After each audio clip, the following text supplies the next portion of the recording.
If you have ever looked at a meme and felt like your brain was melting into a puddle of confusion, congratulations, you have encountered Gen Z humor. Don't worry though, because today we are taking a dive into the chaotic abyss of internet comedy to decode the madness. Rule number 1 of Gen Z comedy: logic is officially extinct and context is completely optional.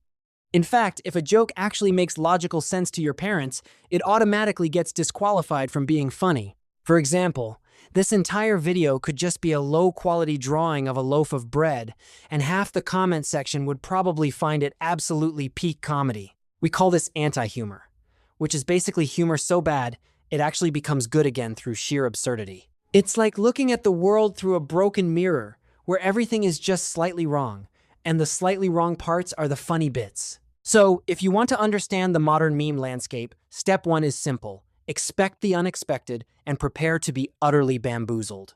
The next level is irony. But it's not normal irony. It's hyper-post-meta irony, which means we joke about the joke that was already a joke. We are currently living in about 5 dimensions of sarcasm simultaneously, so you never really know if someone is being serious or not. It's like when we post a picture of a random garbage can with the caption, "This is art, change my mind," and it gets 10,000 likes. The sarcasm has become the default setting, so when we are actually being sincere, we usually just sound sarcastic anyway. This constant layer of irony means Gen Z humor is often deeply niche and entirely self-referential. Imagine trying to explain a meme that requires you to have watched 5 specific YouTube videos and understood a joke from Reddit 3 years ago. That's not a joke. That's homework with a punchline that only people who also did the homework will understand. And if you try to explain it to someone outside the circle, the whole thing completely implodes instantly. Then we have visual degradation, otherwise known as deep-fried memes, where quality is intentionally ruined for comedic effect. You take a completely normal image, turn the contrast up to 1000%, add 40 red arrows, and boom, instant viral hit. It's like the comedy equivalent of eating hyper-spicy food. It hurts your eyes, but for some reason you keep coming back for more. Sound effects work the same way. Throw in a random vine boom or loud noise and suddenly a boring clip becomes absolute gold. Underneath all the chaotic brain rot and random loud sound effects, there is a core ingredient: coping with existential dread. When the economy is wild and the world feels like it's glitching, joking about how everything is doomed is pure therapy. It's called nihilistic comedy. If nothing matters anyway, we might as well laugh at a picture of a spinning low-poly fish. It's dark, it's absurd, but strangely, making light of the chaos brings millions of strangers together on the internet.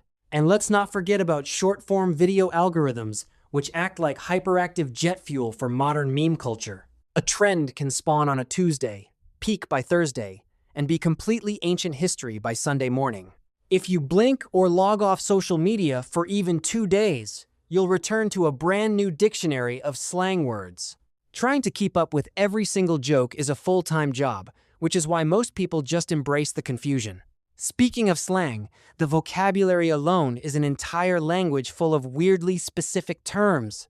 You've got words like Rizz, which is charisma, or no cap, which means you're strictly telling the truth. And if someone says let 'em cook, they mean give them space to do something awesome or ridiculous. Use these words incorrectly in front of a real Gen Z person, and you will receive instant second-hand embarrassment. This brings us to the ultimate life cycle of any meme, the dreaded oversaturation stage.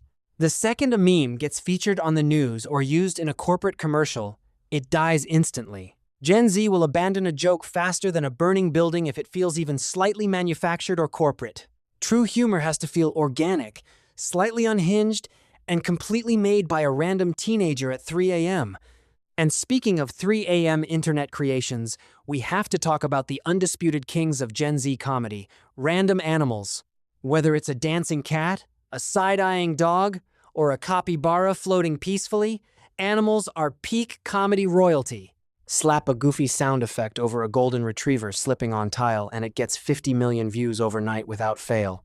It's wholesome, it's hilarious, and honestly, it's one of the best parts of the entire internet ecosystem. So, what is the ultimate secret formula to understanding Gen Z humor without breaking your brain into a million pieces? It's simple. Stop looking for a logical explanation, embrace the random chaos, and just enjoy the ride.